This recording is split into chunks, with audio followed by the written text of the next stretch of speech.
Tasavvur qiling, sizni hozir korxonangizga oxirgi 3 yilda tekshiraman deb xabarnoma keladigan bo'lsa, sizni biznesingiz to'liq tekshiruvdan o'tishga tayyormi? Buxgalteriyam yuryapti-ku deb shunchaki xotirjam bo'lishadi. Hisobotdan sizga gap tegmadi degani hamma narsangiz to'g'ri degani emas. Bilasizlar, eng katta xatolar ham odatda tekshiruvlar natijasi bo'yicha chiqadi. O'sha paytda qo'shimcha soliqlar hisoblanishi, jarima, penyalar to'lanishi, stress, vaqt yo'qotish hammasi bitta paytga tiqiladi. Yutax soliq maslahatchilari tashkilotimiz tomonidan oxirgi 3 yillik faoliyatingizni to'liq soliq auditidan o'tkazib berib, kamchiliklar, risklarni aniqlab beramiz. Bir oy davomida tekshirib o'rganamiz, risklarni aniqlaymiz. Shunchaki muammoga tashlab ketish yo'q. Yana qo'shimcha bir oy davomida hamkorlik qilib, sizlar bilan o'sha kamchiliklarni tuzatishda ham yordam beramiz. Eng muhimi, soliq organi tomonidan amalga oshiriladigan tekshiruvlarda Yutax aniqlamagan xatoliklar chiqadigan bo'lsa, to'liq javobgarlikni zimmamizga olamiz, himoya qilamiz.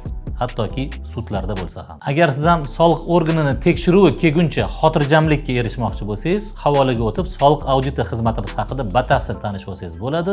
Undan keyin murojaatingizni qoldirsangiz, sizga aloqaga chiqishadi.